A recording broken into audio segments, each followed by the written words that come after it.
Ryan here with Dark Rangers Inc. And because I'm a man of my word and also a man of the people, today we are going to do a video on HDR composition using the Orion Nebula. In my last video on the quad band, we did a couple renditions of the Orion Nebula using 10 and 180 second exposures and combined them with a great tool in Pixinsight, HDR composition. And I said in that video, if the poll that I put out on the community page got 50 plus yes votes, we would go forward with a video, and today we just passed 100. So we are full steam ahead, and it couldn't come at a better time because for us here in the Northern Hemisphere, Orion is just starting to come up towards the earlier hours in the morning, and we are really going into Orion season.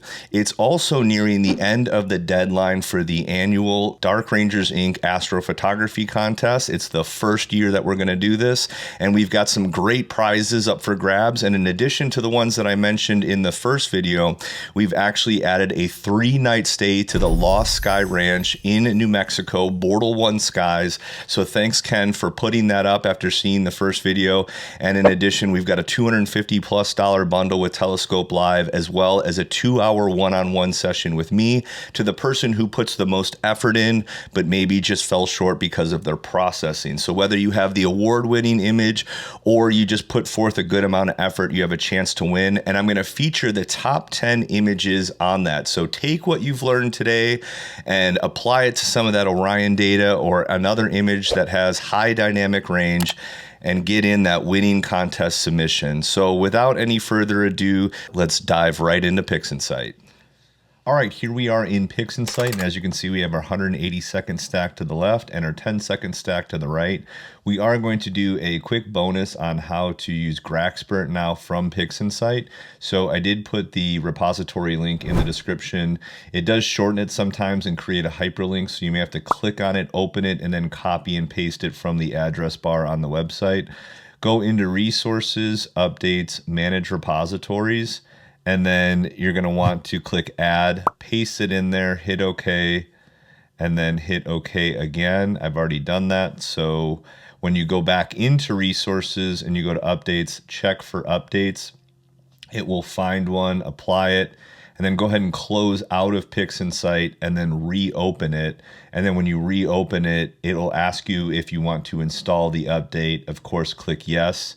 When you do that and you go under Script, you'll now have a new thing here called Toolbox, and then you'll see GraXpert. Now you have to make sure you have GraXpert installed, and there are other videos out of you and a Space did one on this, but he didn't have the most recent version because it totally changes how it works. So click on the wrench, and then if you're a Mac, you're gonna go into Application. If you're PC, likely your Program Files, and then you're just gonna go ahead and find it and then click Open. If you have the latest version, that's all you have to do. Now, when I go to the drop down, I can click the 10-second version and I can just hit the check mark. And rather than taking it out into GraXpert, applying it, saving it, and having to reopen it, it's going to do it all right here for me, making it really simple. So there we go. It's done. And then I'm going to go ahead and do it one more time for our 180 second image here. And just click the checkbox. And if you have the old version of GraXpert, it will automatically open it for you, but then you're still gonna have to make the changes in there, save it, and then re-bring it back in. So as you can see, there we go. It's done a really nice job.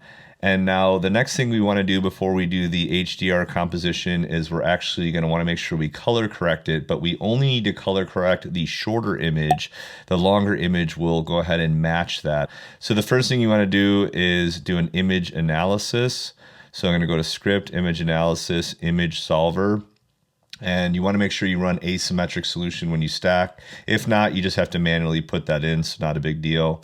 I've already done that, so I don't need to do it again. You just hit OK. And then if you've gotten to this point, but you didn't stack these together and do auto crop like I did, you want to make sure that they're cropped the same and that you do a star alignment. But if you did stack them together and choose auto crop, then they should automatically be star aligned as these are, because that's going to be really important. If you do need to star align it, you just go to Process, and then go to Star Align, and then open up the two files, and it will automatically align them and then just crop accordingly. Since we've already done that, I'm just going to go to Process, Color Calibration, SPCC. And then I'm going to choose a preview, this little piece of paper icon, and then find a little area of blank space with as little star action as possible. Click back on the image and then execute. All right, there we go. So it's been color calibrated. And then we'll run NoiseXterminator and BlurXterminator after we combine the two images. So I'll go ahead and delete the preview, go into Process, and then HDR Composition. Now you want to make sure that you go ahead and save the images after you've done any changes that you did. So since we did the background extraction, and for this one we did the color calibration, I'm going to click on Add Files, and then here are the two files that we want. Go ahead and click Open. Now the binarizing threshold, the way we want to do that and figure it out, and I'll give you the whole background behind it, but the quick and easy way is I'm going to click and hold, and there's going to be some numbers down here, and I want to find the saturation point, aka the spot where it's blown out, and look for the red. And so as you can see, we're anywhere from kind of like 0.4 to 0.5. We'll just choose 0.5 for the easy math, and then you multiply the 0.5 times the 0.8, which will give us, I believe, 0.4. And then for max smoothness, I usually bump it up a little bit just to give a smoother mask, so that way there's not a really defined area. And then I'm going to do mask growth up a couple points, just to expand it just a little bit. You can try and experiment with this, but this is how I got the best results. And then I'm just going to go ahead and hit the circle. Now this is going to give us two things. It's going to give us the mask that it used to carve out the blown out area, and then it's also going to give us the new HDR image. So what we can do once it's produced those is I can go back in and check and make sure the mask does cover the area that we need it to. So what I'll do with that is I will turn off the STF, and you can see this is like the bad area where these pixels are completely blown out and kind of beyond repair. It's not going to be a big area because 180 seconds really isn't that long. And what I can do is I can take this little tab right here, drag it underneath, and that's going to apply the mask. And then what I'll do is I'll take the mask and I will invert it. And then as you can see, we fully covered that area that was blown out. It's got a nice smooth transition, and we know we are pretty much good to go. We will check when we stretch to make sure there aren't any weird artifacts or anything, but since I've already done this, I know we are good to go. And so here we have our HDR image. Now this is normal, it posterizes it. If you change your STF function to 24-bit, it will immediately eliminate this, but don't worry if you're seeing this, everybody does. And so what I'm going to do next is I'm going to do BlurXterminator and then NoiseXterminator. Okay, and now we're going to do a little NoiseXterminator action. This is obviously way overstretched, so it's showing a lot more noise than we'll see in the image. Being that it's only a few hours of data, we can't really expect the world, but we will see that the final image ends up being pretty darn solid, especially with this process in place. And now what we would do is we'd go through and stretch it. So I am going to go through that process really quick here. And then there's a couple more things that I want to show you just to really perfect the core before we're done. All right, so I'm picking an area in the background that I believe is going to be black. And then I'm going to give it just a little bit of a stretch until I can start to see it. And now you can see that it's already looking blown out. I'm going to take the local intensity and drag it all the way to 15. And now you can see it's done a nice job. And I'm going to drag this protect highlights over until I just start to see a little bit of a difference. That's going to be kind of my guardrail to make sure that we're good to go. I'm going to drag back this stretch quite a bit. And then let's go to like right there. And I might just bring this a little bit more so. Now, in this situation, it'd probably be smart to remove the stars. I didn't in my first iteration that I used for the video, but it would probably not be a bad idea considering. how bright they are. But since the core is what we're really worried about, I think as long as we keep the core in check, we should be okay overall. I'm gonna go through, give it a couple more quick stretches, and then I just want to go over some of the last steps that we will take to make sure that we have a nice overall image. Okay, I want to get a little more contrast, so I'm going to set the symmetry point kind of right in this nebula where I want to bring out some more of the contrast. There we go. And then again, we just want to make sure that we protect those highlights. Let me see before and after. We probably don't even need that much. Again, I'm not trying to get this perfect. This is more just for the sake of demonstration here. And yeah, just for the sake of speed, we'll just apply that. And then I'm going to actually bring up the shadows just to get some of the faint dust. We're just going to call that good. I know it's not perfect, guys, but we're trying to demo a principle here. And I think it's pretty decent. So I'm going to go to range selection next, and we'll go ahead and zero that out. And I'll show you why I'm doing this. So we have a white screen. We got a range selection tool out. We're going to drag the lower limit to the right. And I don't really want anything with Running Man, so I'm going to keep going until that's gone, till I just get that. And then I'm going to take the smoothness all the way to the right. See if we can back the limit up a little bit. There we go. Okay.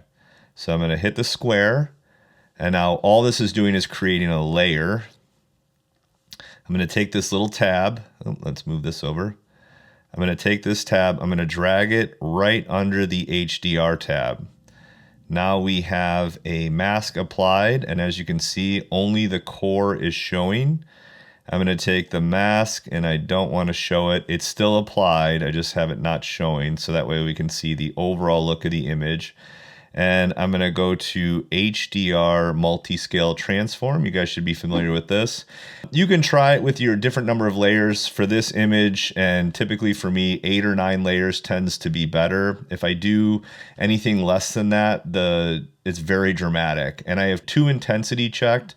2 lightness is normally to kind of mask out the dark areas, but we already have a mask that's only showing the brightest areas anyway, if we show that again. So I don't really need to have that ticked. So I'm going to have 2 intensity, because when you hover over, it says that's the best to keep the intensity of the colors. And we want to make sure that we do keep the colors as we smush this core down a little bit. And so that's what this is going to do. It's going to compress that core a little bit for us. And you can see it did just that. If we go before, still a little bit kind of white, and then after, it just does a nice job bringing detail in. You can see if we go down to standard settings, the 6 layers, and I apply it, you may like it, but to me, it looks kind of overly darkened and synthetic.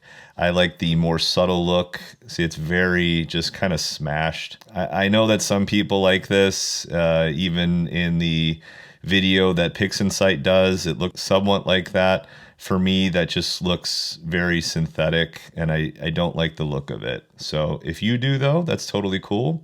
I'm going to go back to 9 and do that, because it gets it just enough to where it doesn't look blown out, and so that we can actually see the stars in the trapezium, which at this focal length are very small. When we talk about the trapezium, it's these 4 little guys right there. But as you can see, you see all the nice little faint detail in there. Everything looks really good, and I'm very happy with that. One more step you might want to take, since we're here, take it a little further, the local histogram transformation now, or equalization, sorry. Now, one thing I've done with the preview is I like to leave it at a 1.0 now, because what that does is it shows me, I still have the mask on, sorry. We want to remove the mask. I'm like, why is it not showing up? Got to remove the mask. Okay, there we go. Now it's affecting the whole thing. I leave it at 1.0, which is way too strong, but it shows me really clearly what structures I'm enhancing. So that, at 200, it's just kind of the bigger outer areas. If I go down to like 120, it's some of the kind of medium size. If I go down to like 50, it's just really the faint wispy areas around the outside of the dust nebula. I found somewhere between like 100, still a little small. I think, yeah, like 120, yeah, like 125, 130 is pretty good. And then we'll just drag it back to like 0.2. So there's the before and after. Just some subtle punch to it. Probably will help us show a little bit more details in the actual core structure. And we can check that real quick by doing a before and after. So there's the core. If we go before, yep, it does. And after. It brought out more details, compressed it a little bit more. All the more reason you want to go subtle with the HDR, and for me, go with the higher layer count, because basically that added another, 20 to 30% compression. But now we have all the nice detail in the core. You can go ahead and play around with the colors.